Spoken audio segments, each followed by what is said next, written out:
I'm Anthony Smith with HFG Trust, and this is the Chart of the Week video.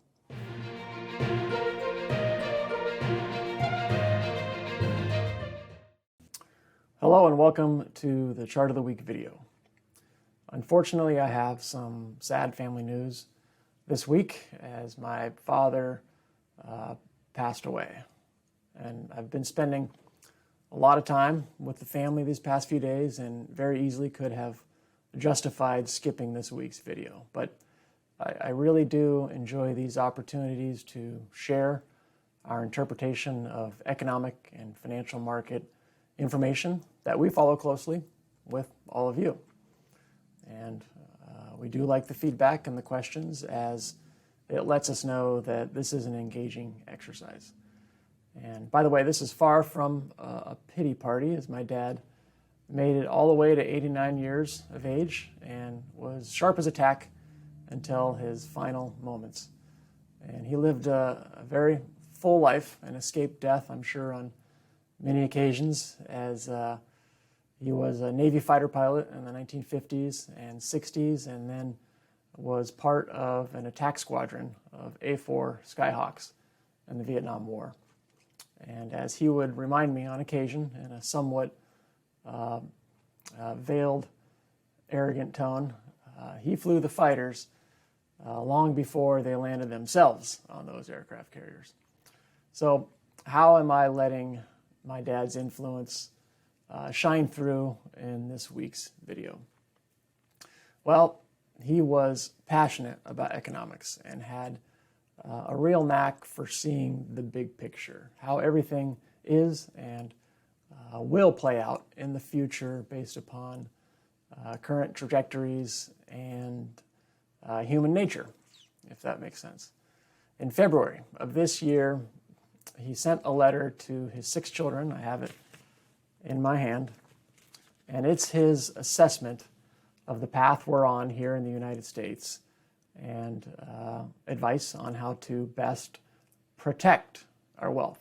And I want to emphasize the protection of wealth here, because at HFG Trust, we are dedicated to protecting and growing the wealth of our clients. It's a little more than a nuance, so I thought it was worth pointing out. But getting back to one of the key messages in this letter, and it was to watch the U.S. dollar. Because of the dollar's status as the world's reserve currency, it affords us the flexibility to get away with a lot of financially irresponsible things.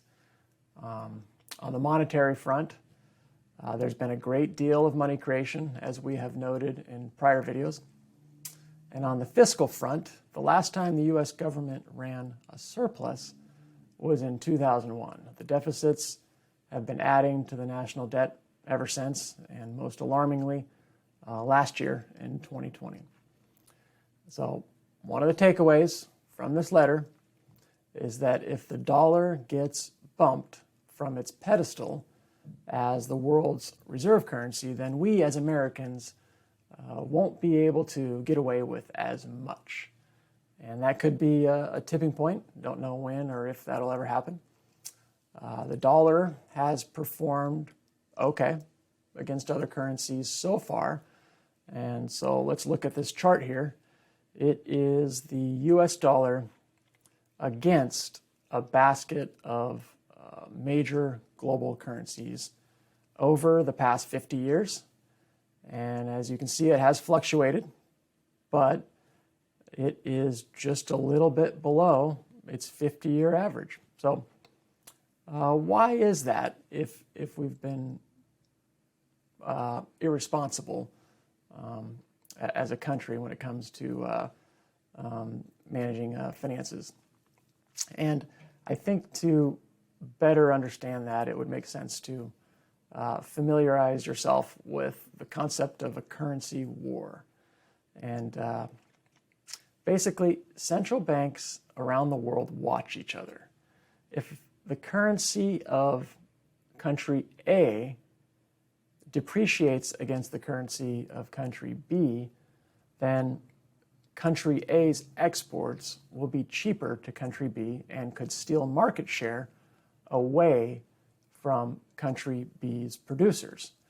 Now, country B may not like that and will endeavor to devalue its own currency to offset this. So this is what happens in a currency war. And it's when countries,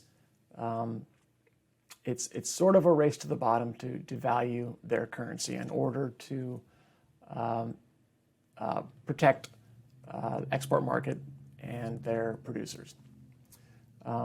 This is, it's starting to feel a little bit doomy and gloomy here, but we don't make the news, we only interpret it, and this is just one of the ingredients that we throw into that pot of information that we look at and study and research, and then ultimately it informs our approach to portfolio construction for our clients. So the protection of wealth component to all of this is to limit your assets held in dollars, savings, checking, etc. The growth of wealth component to this is to diversify your portfolio on a global basis by including stocks in international developed markets as well as emerging markets. Thank you very much for watching. We'll see you next week.